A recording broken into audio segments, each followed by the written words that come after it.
The Quran draws attention to a very important geological function of mountains. We placed firmly embedded mountains on the earth so that it would not move under them.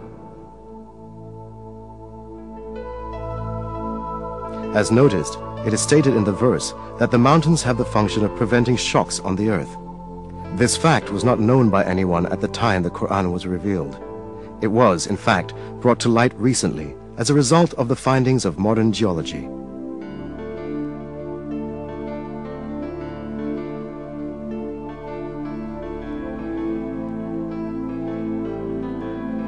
According to these findings, mountains emerged as a result of the movements and collisions of massive plates forming the Earth's crust.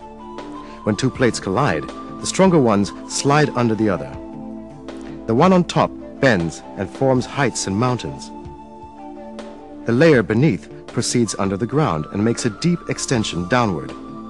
That means that mountains have a portion stretching downwards, as large as their visible portion on the earth.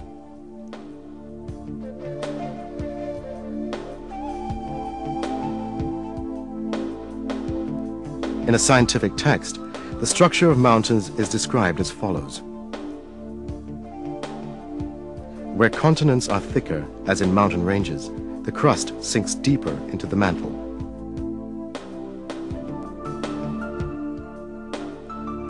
In a verse, this role of the mountains is pointed out through a comparison with pegs.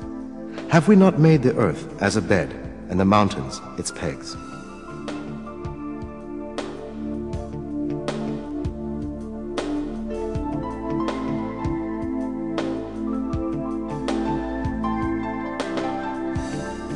Mountains, in other words, clinch the plates in the Earth's crust together by extending above and beneath the Earth's surface at the conjunction points of these plates. In this way, they fix the Earth's crust and prevent it from drifting over the magma stratum or among its plates. Briefly, we may liken mountains to nails that keep wood pieces together. This fixing function of the mountain is defined in scientific literature with the term isostasy. Isostasy means the following.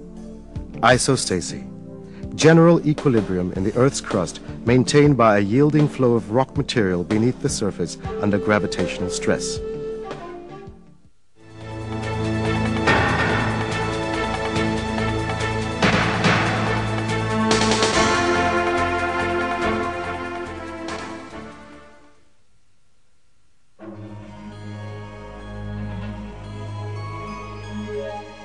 In one of the verses, we are informed that the mountains are not motionless as they seem, but they are in constant motion. You will see the mountains you reckon to be solid, going past like clouds. Such is the artistry of God, who dispossesses of all things in perfect order. Surely, He is aware of what you do.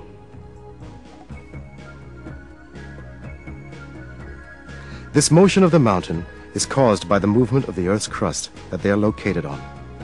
The Earth's crust sort of floats over the mountain layer, which is denser. It was at the beginning of the 20th century when, for the first time in history, a German scientist by the name of Alfred Wegener proposed that the continents of the Earth had been attached together at the initial phases of the world, but then drifted in different directions and thus separated as they moved away from each other.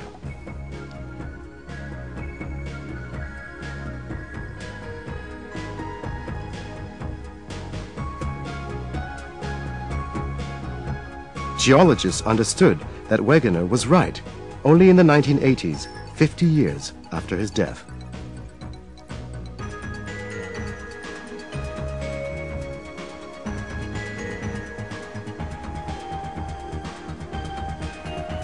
There is a very important point to be stated here.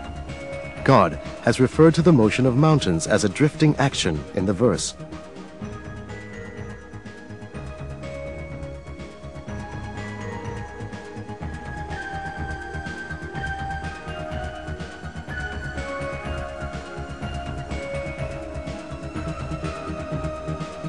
Today, modern scientists also use the term continental drift for this motion. Unquestionably, it is one of the miracles of the Quran that this scientific fact, which has been recently discovered by science, was announced in the Quran.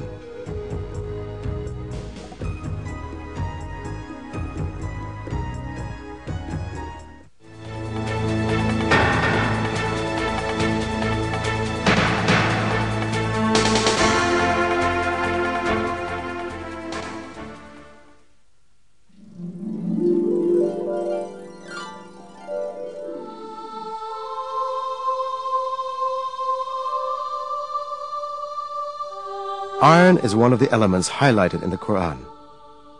In Surah Al-Hadid, meaning iron, we are informed, "And we sent down iron, in which there lies great force, and which has many uses for mankind." The word "sent down," particularly used for iron in the verse, could be thought of having a metaphorical meaning to explain that iron is given to the service of people.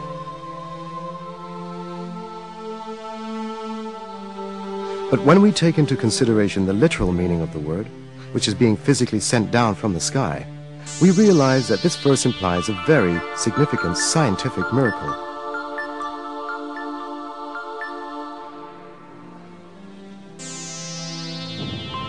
This is because modern astronomical findings have disclosed that the metal of iron found in our world has come down from giant stars in outer space. The heavy metal in the universe are produced in the nucleus of big stars. Our solar system, however, does not have a suitable structure to produce iron on its own. Iron can only be produced in much bigger stars than the Sun, where the temperature reaches a few 100 million degrees. When the amount of iron exceeds a certain level in the star can no longer bear it, and eventually it explodes in what is called a nova or a supernova.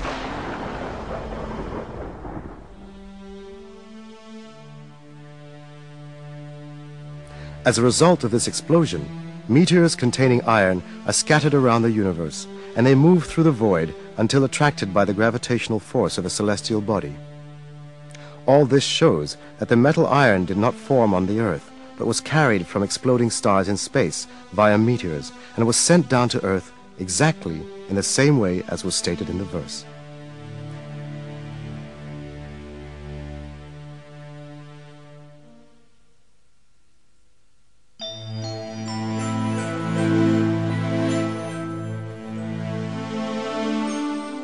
It is clear that this fact could not have been scientifically known in the 7th century when the Quran was revealed.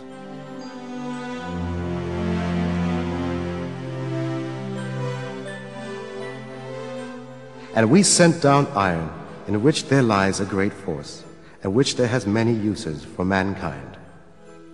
In addition, the 25th verse of the Surah Al-Hadid, which refers to iron, includes two interesting mathematical codes. Surah Al-Hadid is the 57th surah in the Quran. The numerical value of the word Al-Hadid in Arabic, and another word is Abjad, is the same number, 57. The numerical value of the word Hadid alone is 26, and 26 is the atomic number of iron.